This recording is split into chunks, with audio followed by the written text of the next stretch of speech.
আমি আশা করি এই ভোট ইতিহাসে স্মরণীয় হয়ে থাকবে, উনি এটা বলেছেন। তো আজকে মিটিং এ প্রথম যে বিষয়টা আসে সেটা হচ্ছে যে আপনি জানেন যে পুলিশকে আনসার পুলিশকে বডি অন ক্যামেরা দেওয়া হয়েছে সারা বাংলাদেশে। প্রায় 43,000 ভোট কেন্দ্র, তার মধ্যে 25,700 বডি অন ক্যামেরা দেওয়া হচ্ছে।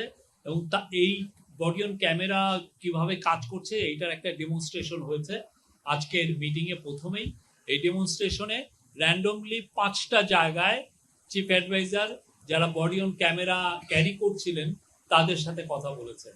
তো এই জায়গাগুলো যেমন আছে, একদম তেঁতুলিয়াতে উনি কথা বলেছেন, আবার সেই কথা বলেছেন মাটিরাঙ্গা, রাঙামাটি, খাগড়াছড়িতে কথা বলেছেন। দেশের প্রত্যন্ত জায়গায় কোথায় কোথায়, এবং এই জায়গাগুলো এমন না যে আগে এটাকে প্রস্তুত করা ছিল, এটা র্যান্ডমলি সিলেক্ট করা হয়েছে। আজকে চিফ অ্যাডভাইজার তার বক্তৃতার প্রথমেই সন্তুষ্টি প্রকাশ করেছেন যে যেইভাবে ক্যাম্পেইনটা চলছে। তিনি বলেছেন সারা দেশে উৎসাহ, উদ্দীপনা, শান্তিপূর্ণ ও সৌহার্দ্যপূর্ণ পরিবেশে নির্বাচনের প্রচারণা চলছে।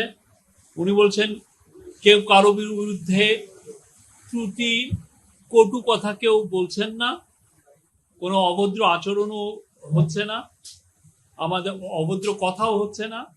আমাদের রাজনৈতিক ইতিহাস ও সংস্কৃতির জন্য এটি খুবই ইতিবাচক পরিবর্তন। উনি বলছেন এখন পর্যন্ত প্রস্তুতি পর্ব খুব ভালোভাবে সম্পন্ন হয়েছে, আমরা সন্তুষ্ট, উই আর ভেরি হ্যাপি। উনি বলেছেন আমাদের জন্য এখন চ্যালেঞ্জ হচ্ছে টু মেক ইট পারফেক্ট। ভোটটা যাতে পারফেক্ট হয় সেটা হচ্ছে আমাদের জন্য এখন মেন চ্যালেঞ্জ। আর নেক্সট 1 উইক উনি বলছেন যে খুবই ক্রুশিয়াল। আপনারা জানেন ইলেকশন 12 তারিখে, মানে আজকের থেকে মাত্র 4 দিন পরেই। উনি বলেছেন ভোট উৎসব মুখর হবে এবং সেই জন্য, এবং এটাকে যে করেই হোক সেফ, এটা সেফ হবে। উনি আশা করছেন এটা সেফ হবে। নারীরা আনন্দের সাথে ভোট দিবেন, পুরো পরিবার একসাথে ভোট উৎসবে যোগ দিবে। নির্বাচন সুরক্ষা অ্যাপটাও এখন পুরোপুরি চালু হয়ে গেছে, এবং এই নির্বাচন সুরক্ষা অ্যাপটা শুধুমাত্র ইউজ করবেন যারা নির্বাচনের দায়িত্ব নিয়োজিত কর্মকর্তা এবং সিকিউরিটি অফিসিয়াল। তো কোনো নির্বাচন কেন্দ্রে বা নির্বাচন কেন্দ্রের বাইরে কোনো যদি গন্ডগোল গোলযোগ হয়, কোনো ভায়োলেন্স হয়, সেক্ষেত্রে নির্বাচন সুরক্ষা অ্যাপের মাধ্যমে খুব দ্রুত বিভিন্ন সিকিউরিটি ফোর্সের কাছে বার্তা চলে যাবে, রিটার্নিং অফিসারের কাছে বার্তা চলে যাবে, সেন্ট্রালি ইলেকশন কমিশনের কাছে বার্তা চলে যাবে। এর ফলে ইলেকশন কমিশন এবং নির্বাচনের কাজে নিয়োজিত সিকিউরিটি ফোর্সেস তারা খুব দ্রুত ইন্টারভেন করতে পারবেন এবং খুব দ্রুত পরিস্থিতি নিয়ন্ত্রণে আনতে পারবেন। এইটা হচ্ছে নির্বাচনী সুরক্ষা অ্যাপ। এইরকম এক আমাদের যখন আপনি জানেন দুর্গাপূজা হয়েছিল, এই বছর দুর্গাপূজা এবং গত বছর দুর্গাপূজায় এরকম একটা অ্যাপ চালু হয়েছিল, এবং তখন এই বছর দুর্গাপূজার 32,000 মণ্ডপকে এই অ্যাপের আওতায় আনা হয়েছিল, এবং এটা খুবই পরীক্ষিত এবং এটা খুব এফেক্টিভ কাজ করছে। 9 লক্ষের মতো মেম্বার অফ সিকিউরিটি ফোর্সেস, তার মধ্যে 1,08,000 হচ্ছে আর্ম ফোর্সেস এর member, that means army, navy এবং এয়ারফোর্সের। এদের ডেভেলপমেন্ট মোটামুটি শুরু হয়ে গেছে। তার মধ্যে আর্মি এবং নেভি এবং এয়ারফোর্সের 1,08,885 জন অলরেডি ডিপ্লয়েড হয়ে গেছে। বিজেপির 37,453 জন অলরেডি ডিপ্লয়েড হয়েছে। তাদের 37,453 জন সদস্য হচ্ছে 1210টি প্লাটুনে। কোস্টগার্ডের 10টি জেলায় 17টি আসনে, মানে 20টি উপজেলায় 69টি ইউনিয়নের তাদের 3,585 সদস্য মোতায়েন করা হয়ে গেছে অলরেডি। পুলিশের কাজটা, পুলিশ ডেপ্লয়মেন্টটা হবে একটু দেরিতে, সেটা ওদের কিছু কিছু কাজ ওরা কাজ করে রেখেছে, বা ডেপ্লয়মেন্টটা ওরা হবে 11 তারিখ সকালে। আর পুলিশের ডেপ্লয়মেন্ট হবে 1,57,000। আর আনসারের 5,67,866 জন আনসার সদস্য, এদের ডেপ্লয়মেন্ট কালকের থেকে শুরু হবে। ওরা 600 ডিস্ট্রিক্টের থেকেই তো ডেপ্লয়মেন্ট হবে, ওদের এটা কালকের মধ্যে এই ডিপ্লয়মেন্টটা কমপ্লিট হয়ে যাবে।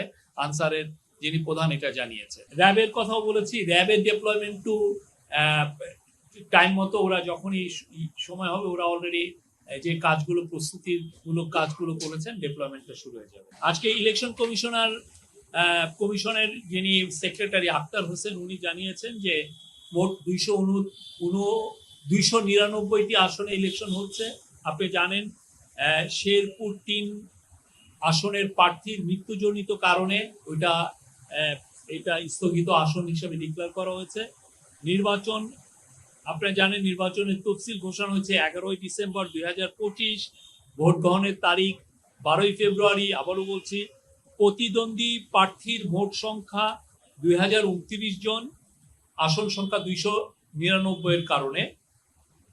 রাজনৈতিক দলের মোট প্রার্থীর সংখ্যা 1755 জন, স্বতন্ত্র প্রার্থীর মোট সংখ্যা 274 জন, মহিলা প্রতিদ্বন্দ্বী প্রার্থীর মোট সংখ্যা 83 জন, দলীয় হচ্ছেন 63 জন এবং স্বতন্ত্র 20 জন।